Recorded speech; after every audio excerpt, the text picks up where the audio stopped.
নমস্কার বন্ধুরা, plants and nature YouTube চ্যানেলের আর একটা নতুন ভিডিওতে আপনাদেরকে স্বাগত জানাচ্ছি। আজকে মূলত আমাদের সবার বাড়িতে যে জবা ফুল আছে, তার মধ্যে পুনে এবং ব্যাঙ্গালোর ভ্যারাইটির যে জবাগুলো সাধারণত দেখতে খুব সুন্দর হয় এবং ফুলের যে ভ্যারিয়েশন থাকে, সেই জবাগুলো সাধারণত কি পরিচর্যা করতে হবে সেটা সম্পর্কে একটু আলোচনা করবো। সাধারণত শীতকালে জবা ফুল ডরমেন্সি পিরিয়ডে থাকে এবং এই সময় গাছের ফুলের পরিমাণ কমে যায়। কিন্তু শীতকাল কাটানোর পরেই আস্তে আস্তে জবা ফুল যখন স্প্রিং টাইমের যে সূচনা হচ্ছে বা শুরু হচ্ছে, সেই সময় থেকে প্রায় আমাদের অটম অর্থাৎ শরৎকাল পর্যন্ত কিন্তু জবা ফুল গাছের বৃদ্ধির সময়। এবং এই যে স্প্রিং টাইম বা সামারে যখন জবা ফুল গাছের যে প্রচন্ড বা বেশি পরিমাণে যদি আমরা ফুল পেতে চাই, তাহলে সেই সময় কিছু সার প্রয়োগ করতে হয় তার আগে, এবং সেই সারটা এখন প্রয়োগ করলেও ভালো। এবং সেই সার কি প্রয়োগ করতে হবে এবং এর যে পরিচর্যা কি হতে হবে সেটা সম্পর্কে আজকে আমি কিছু তথ্য আপনাদের সঙ্গে শেয়ার করব। সাধারণত বন্ধুরা, পুনে বা ব্যাঙ্গালোর ভ্যারাইটির যে জবাগুলো সেগুলোতে বা আমাদের প্লেন যে জবাগুলো আছে সেগুলো পটিং করতে গেলে কি মিডিয়া দরকার, সেটা বলতে গেলে সাধারণত যখন আমরা টবের ক্ষেত্রে ছাদ বাগানে জবা ফুল করি, এবং সেই সময় যে মাটিটা যেটা লাগে সেটা কি মাটিতে করবো বা কি মিডিয়াতে সেটা করবো, বা মিডিয়ার যে রেশিওটা কি হবে, সেটা বলতে গেলে বলা যেতে পারে সাধারণত এখানে যে গার্ডেন সয়েল হিসেবে আমরা বা প্লেন দোআঁশ মাটি আমরা নিতে পারি।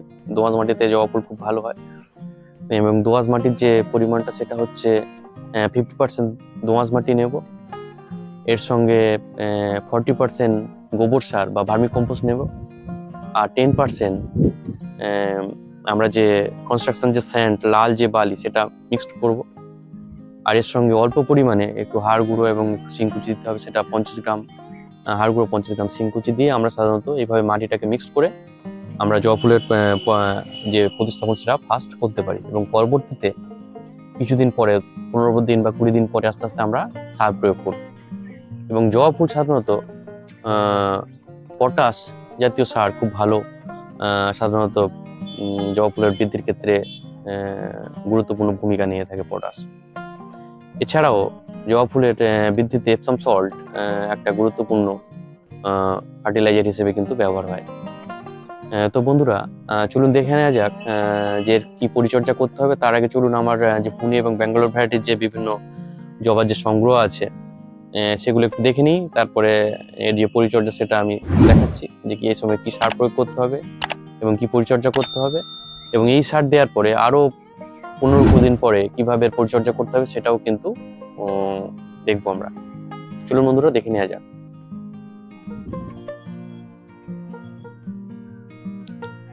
বন্ধুরা, এই যে পুনে এবং ব্যাঙ্গালোর ভ্যারাইটির বিভিন্ন জবাগুলো এখানে আছে, কিছু ফুল তুলে নেওয়া। এগুলো বেশিরভাগই সব 8 ইঞ্চি গ্রো ব্যাগে করা হয়েছে। তার কারণ হচ্ছে টবের থেকে গ্রো ব্যাগের যে ড্রেনেজ সিস্টেম অনেক ভালো থাকে, এবং বর্ষাকালে পুনে বা ব্যাঙ্গালোর ভ্যারাইটির জবাগুলো সাধারণত জলের কারণে মারা যায়। এই জন্য এই গ্রো ব্যাগে করলে গাছগুলো কিন্তু অনেকদিন পর্যন্ত ভালো থাকে। এই জন্য প্রত্যেকটাই 8 ইঞ্চি গ্রো ব্যাগে রাখা হয়েছে, আর কিছু নিচেতে ড্রামে দেওয়া আছে,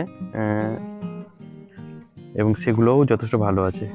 অর্থাৎ জবার ক্ষেত্রে কিন্তু ড্রেনেজ সিস্টেম অবশ্যই ভালো রাখতে হবে। জবা গাছ আর্দ্রতা পছন্দ করে, কিন্তু বেশি জল হলে গাছ কিন্তু মারা যেতে পারে। এই জন্য আর্দ্রতা বজায় রাখতে হবে বা মাটি একটু ড্রাই করে নিয়ে তারপরে আস্তে আস্তে জল দিতে হবে, তাহলে কিন্তু ভালো হবে। দেখুন আমার এই গাছগুলো বেশিরভাগই সব ড্রাই করা আছে, খুব বেশি কিন্তু জল দেওয়া হয় না। বন্ধুরা, প্রথমে গাছের গোড়াটাকে একটু খুশে নিতে হবে ভালো করে, এইভাবে খুশে নিতে হবে।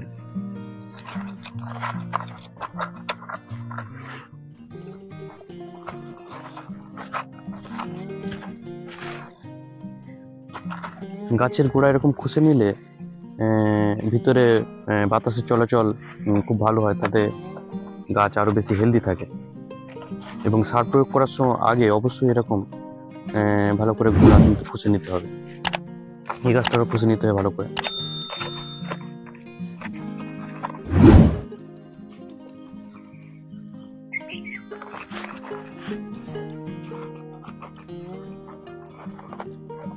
এরকম খুঁজে নিতে হবে।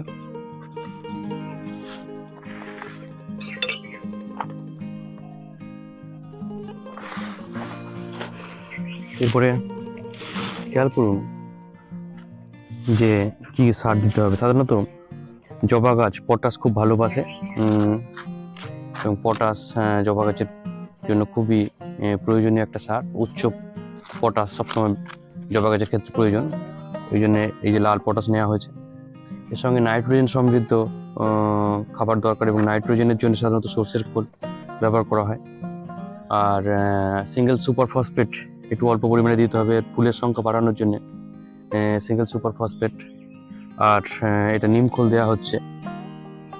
নিম খোলটা সাধারণত গাছের গোড়াতে বা শিকড়ে যে পোকামাকড়ের যে উপদ্রব হয় সেটা কিন্তু কমাতে এগুলো সাহায্য করে।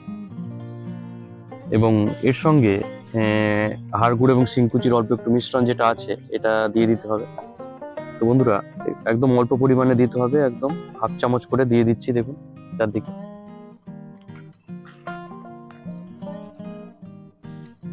সর্ষের খোল দিয়ে দিতে হবে, নিম খোল দিয়ে দিতে হবে। গাছের গোড়াতে দেওয়া যাবে না, তো গোড়াতে একটু দূরে দিতে হবে। আর সিঙ্গেল সুপার ফসফেট এরকম অল্প পরিমাণে চারিদিকে দিয়ে দিতে হবে। এই গাছটাতেও তাই, এভাবে দিয়ে দিতে হবে। তারপর সর্ষের খোল অল্প অল্প করে দিয়ে দিতে হবে। বেশি দেওয়া যাবে না, বেশি দিলে গাছ কিন্তু মারা যাবে। অল্প অল্প করে দিতে হবে, এবং গাছের গোড়া থেকে দূরে দিতে হবে। এভাবে দিয়ে দেওয়া হলো। আর এর সঙ্গে যে হাড় গুঁড়ো শিংকুচির যে মিশ্রণটা রয়েছে, এই যে এটা দিয়ে দিতে হবে অল্প করে।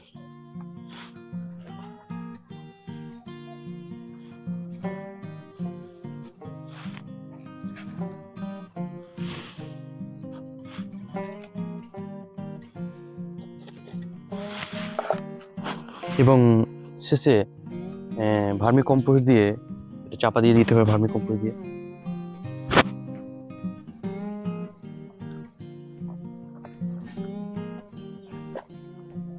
ভার্মি কম্পোস্ট বা গোবর সার জবা গাছের জন্য কিন্তু খুবই উপকারী, সুতরাং সেটা দিতে হবে।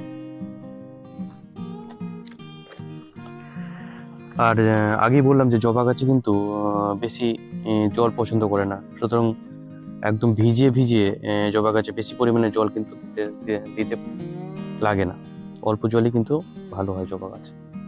অর্থাৎ মাটি ড্রাই করতে হবে, ড্রাই করার পরে তারপরে আবার জল দিতে হবে। বেশি জল দিলে গাছের গোড়া পচে গাছ কিন্তু মারা যাবে। আর বর্ষাকালে জবা গাছকে অবশ্যই সাবধানে রাখতে হবে। পুনে ব্যাঙ্গালোর ভ্যারাইটির জবাগুলো শেড ব্যবহার করতে হবে, শেড না হলে কিন্তু মারা যাবে। আর ড্রেনেজ সিস্টেম সবসময় ঠিক রাখতে হবে।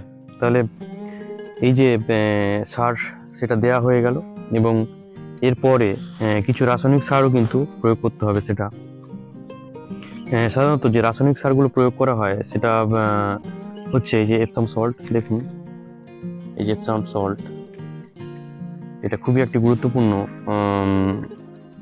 জিনিস গাছে ডেভেলপ করার জন্য। এপসাম সল্ট জবা গাছে খুবই প্রয়োজন। বন্ধুরা, যে এপসাম সল্ট হচ্ছে পটাশিয়াম এবং ম্যাগনেসিয়ামের একটা গুরুত্বপূর্ণ সোর্স। সুতরাং এপসাম সল্ট কিন্তু এটা জবা গাছে স্প্রে করতে হবে মাসে একবার। এছাড়া জবা গাছে যখন ফুলের কুড়ি চলে আসবে, বেশি পরিমাণে কুড়ি আসছে, সেই সময় কিন্তু এনপিকে 0050, দেখুন 0050টা দেখুন, একদম চিনি যদি ডাস্ট করা হয় খুব বেশি পরিমাণে, তাহলে এরকম হবে। দেখুন 0050। আর গাছের ডেভেলপ করার জন্য যে রাসায়নিক সারটা ইউজ করবে সেটা হচ্ছে এনপিকে 13-0-45। এই যে 13-0-45 একই রকম দেখতে, এটা দুটো মিশে যাবে বলে আমি আলাদা করে রাখলাম প্লাস্টিক, নাহলে এটা একই রকম প্রায় দেখতে। তাহলে 13-0-45 এনপিকে গাছের ডেভেলপ করার জন্য ইউজ করতে হবে মাসে একবার। আর 0050 যখন আমরা বেশি পরিমাণে কুড়ি এবং ফুল চাইবো, তখন 0050 আমরা ব্যবহার করব। আর এর যে স্প্রের যে পরিমাণটা কি হবে, 0050 বা 1345 দুটো এনপিকে কিন্তু 1 গ্রাম 1 লিটার জলে অনুপাতে মিক্সড করে স্প্রে করতে হবে গাছে। আর এপসম সল্ট আমি অল্প পরিমাণে এখনই দিয়ে দিচ্ছি, একটু অল্প পরিমাণে দিলে কিছু হবে না। এবং এপসম সল্টও ওই 2 গ্রাম বা 3 গ্রাম 1 লিটার জলে সেই অনুপাতে মিশিয়ে স্প্রে করতে হবে 15 দিন অন্তর অন্তর, 15 দিন বা 20 দিন অন্তর অন্তর এটা জবা গাছে স্প্রে করতে হবে।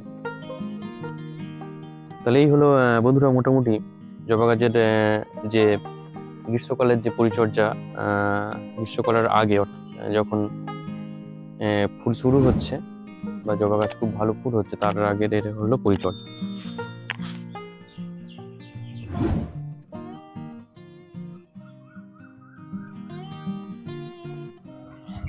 হ্যাঁ বন্ধুরা, তাহলে জবা গাছে সাধারণত আমরা যে স্প্রিং টাইম বা গ্রীষ্মকালে যখন জবা গাছের ডরমেন্স পিরিয়ড শেষ হয়ে যাচ্ছে, শীতকালের এই ডরমেন্স পিরিয়ডের পরে যে জবা গাছের যে যত্ন সেটা কিভাবে করতে হবে সেটা সম্পর্কে একটা ভিডিও করলাম।